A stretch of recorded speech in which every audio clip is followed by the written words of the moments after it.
और अब देखिए वंदे मातरम, सियासत गरम। मैं हूं आपके साथ आशा झा। राजनीतिक दल जनता से अच्छे दिन लाने का वादा करते हैं जब चुनाव आते हैं।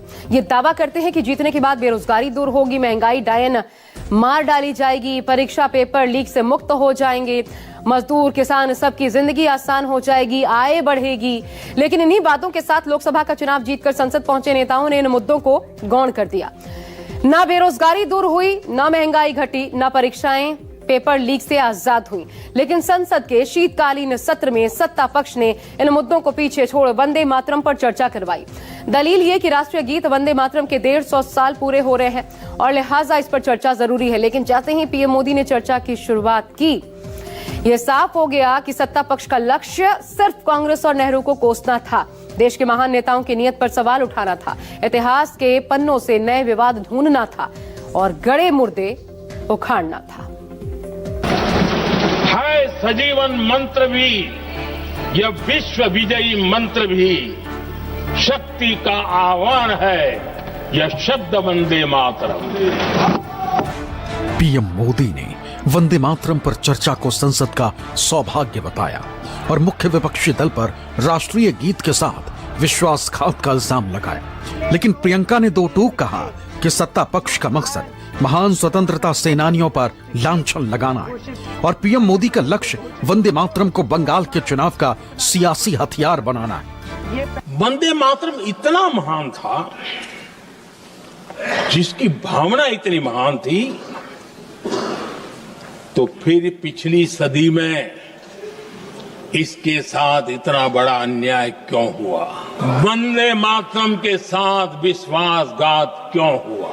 वो कौन सी ताकत थी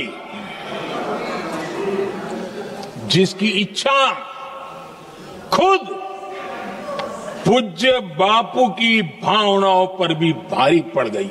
आज जब हम वंदे मातरम के 150 वर्ष का पर्व मना रहे हैं, चर्चा कर रहे हैं, तो हमें उन परिस्थितियों को भी हमारी नई पीढ़ियों को जरूर बताना हमारा दायित्व है। वंदे मातरम उस आधुनिक राष्ट्रवाद की अभिव्यक्ति है जिसने भारत के लोगों को एक राजनीतिक और नैतिक आकांक्षा से जोड़ा, जिसने भारत के लोगों को एक साझा नियति के उत्तराधिकारी, एक साझा भविष्य के निर्माता के रूप में देखा। लेकिन आज की ये बहस मुझे कुछ अजीब सी लग रही है। जैसे मैंने कहा, ये गीत देश की आत्मा का हिस्सा बन चुका है। 150 सालों से देशवासियों के दिलों में ये गीत बस चुका है। 75 सालों से हमारा देश आजाद है। तो फिर आज इस बहस की क्या आवश्यकता है? इसकी वजह क्या है? इसकी वजह क्या है? हम आज यहाँ ये बहस क्यों कर रहे हैं? हमारा राष्ट्रगीत है, इस पर क्या बहस हो सकती है? हम ये बहस यहाँ आज दो वजहों से कर रहे हैं। पहला कि बंगाल का चुनाव आ रहा है, हमारे प्रधानमंत्री अपनी भूमिका निभाना चाहते हैं उसमें। और दूसरी वजह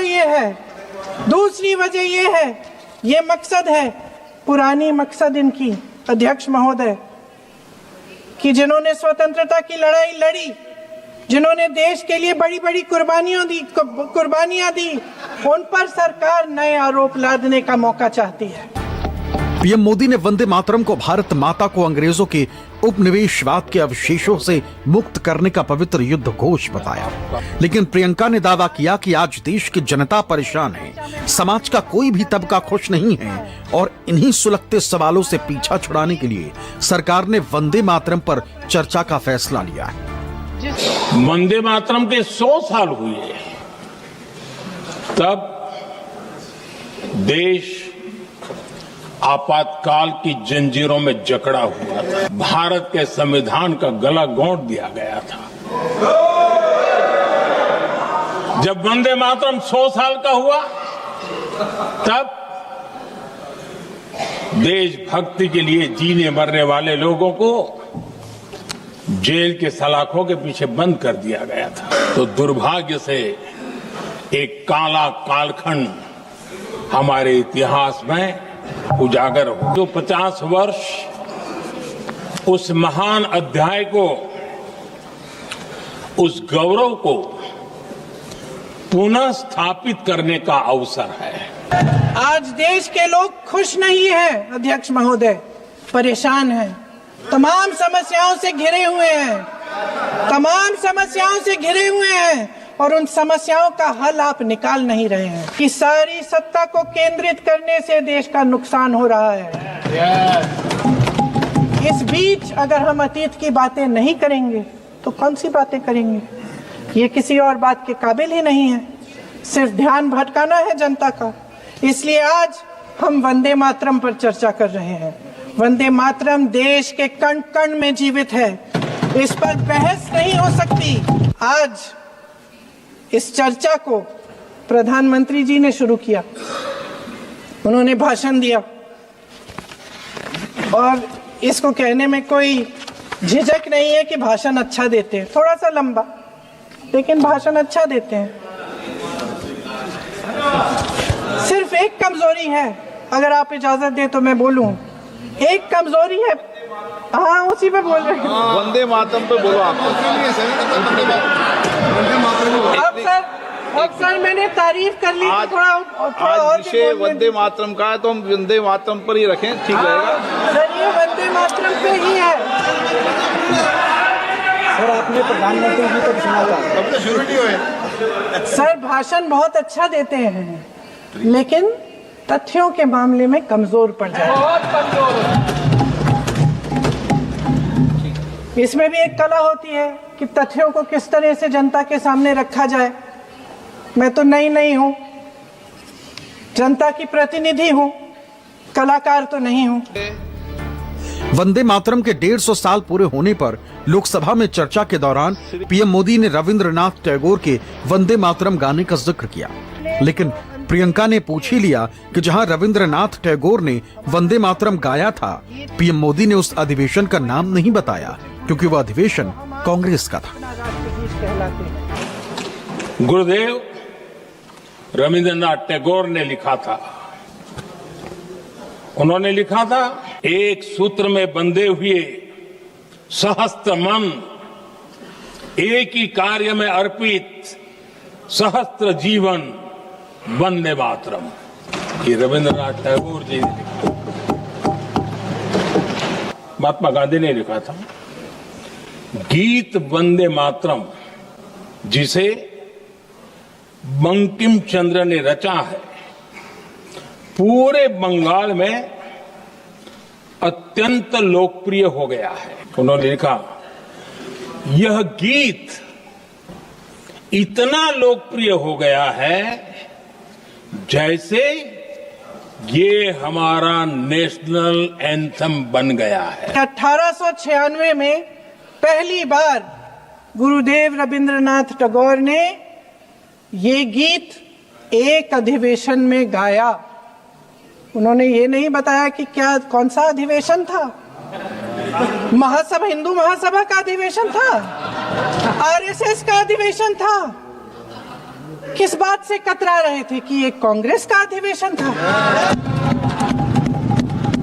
1896 में कांग्रेस के अधिवेशन में गुरुदेव रविंद्रनाथ टैगोर ने पहली बार ये गीत गाया।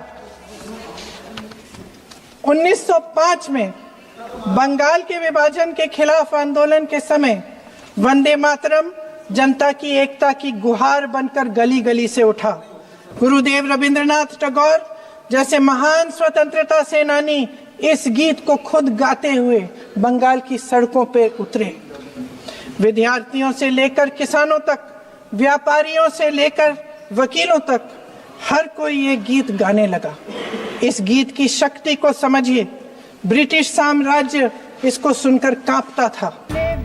वंदे मातरम पर चर्चा के दौरान पीएम मोदी ने कांग्रेस पर मुस्लिम लीग और उसके नेता मोहम्मद अली जिन्ना के सामने घुटने टेकने का आरोप लगाया, लेकिन प्रियंका ने इतिहास के पन्ने पलटकर पीएम मोदी को आईना दिखा दिया।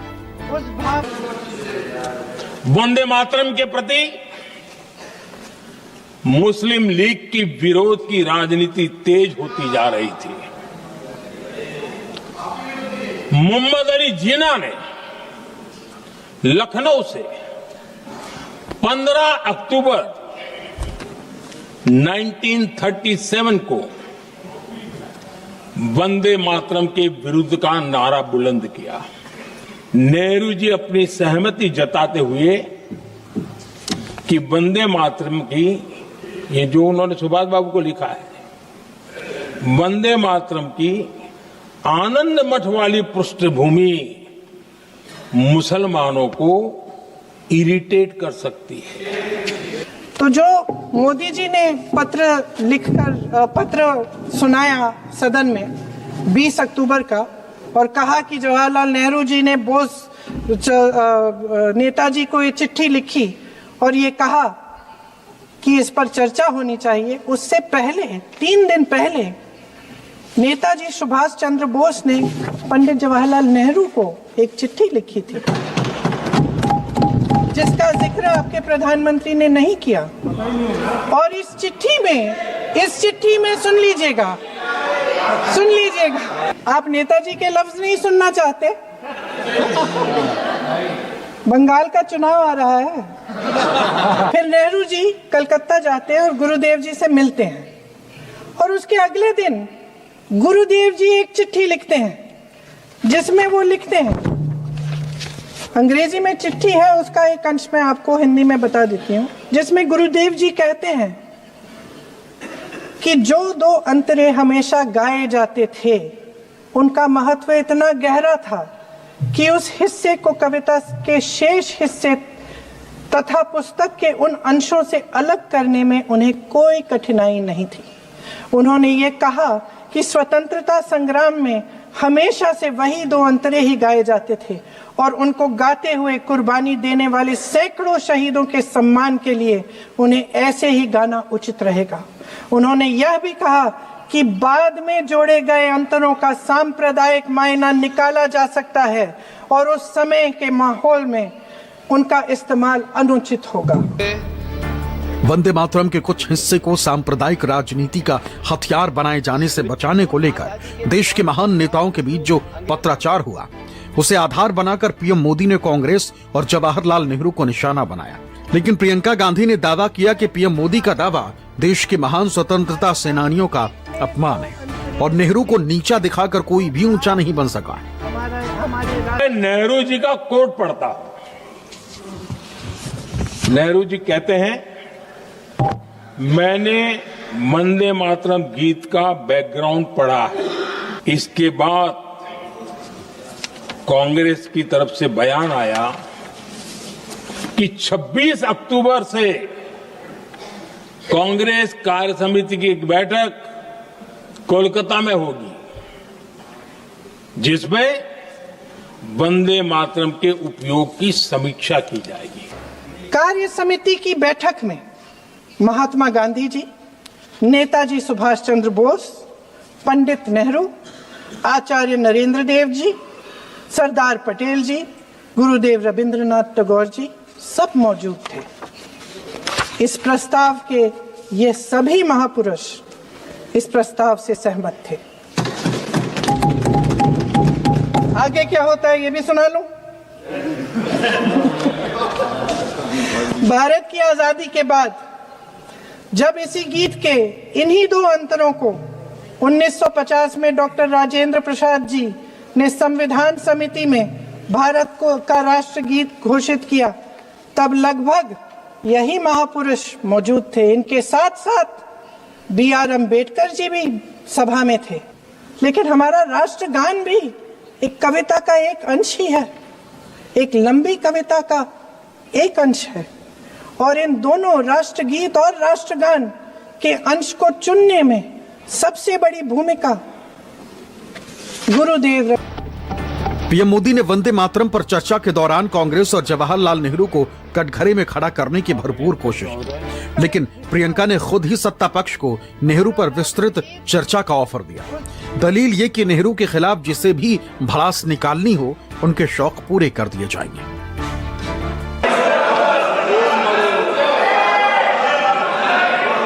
वंदे मातरम के टुकड़े करने के फैसले में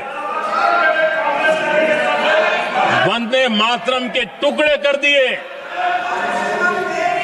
उस फैसले के पीछे नकाब ये पहना गया, चोला ये पहना गया कि ये तो सामाजिक सद्भाव का काम है।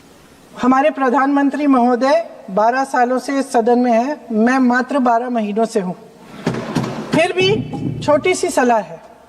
उन्होंने अभी हाल ही में चुनाव था, कुछ महीनों पहले उन्होंने एक सूची निकाली थी कि विपक्षी दलों ने और विपक्ष के नेताओं ने कितने अपमान किए हैं इनके, और उसमें शायद 90-99 ऐसे उन्होंने अपमानों की सूची बनाई थी। तो मैं उनको एक छोटी सलाह देना चाहती हूँ कि नेहरू जी से जितनी भी शिकायतें हैं, जितनी भी गलतियां उन्होंने की आपके जहन में, जितनी भी गालियां देनी है, जितना भी अपमान करना है, उसकी भी एक सूची बना दीजिए। नहीं, बात खत्म नहीं है। 999 अपमान, 9,999 अपमान, सूची बना दीजिए और फिर हम एक समय निर्धारित करते हैं। जैसे हमने 10 घंटे आज वंदे मातरम पर हमने बहस किया है ना, उस तरह से हम अध्यक्ष महोदय जी से पूछेंगे, एक समय निर्धारित करेंगे, 10 घंटे, 20 घंटे, 40 घंटे, जितने घंटों में आपकी ये शिकायत पूरी हो जाए, माननीय सदस्य आप शांत हो जाए और हम बहस कर लेंगे। लेकिन इस सदन का कीमती समय, जिसके लिए हमें यहाँ पे जनता ने भेजा है, जैसे हमें जनता की समस्याओं को हल करने के लिए चर्चा करनी चाहिए, इस्तेमाल करना चाहिए, उसको इसी के लिए इस्तेमाल करिए। इससे पहले पीएम मोदी ने वंदे मातरम पर चर्चा का महत्व समझाते हुए वेदों की रचनाएं भी सुनाई, लेकिन समाजवादी पार्टी के अध्यक्ष अखिलेश यादव ने तीखा तंज कसा। दलील ये कि सत्ता पक्ष ऐसे बोल रहा है मानो वंदे मातरम की रचना इन्हीं लोगों ने की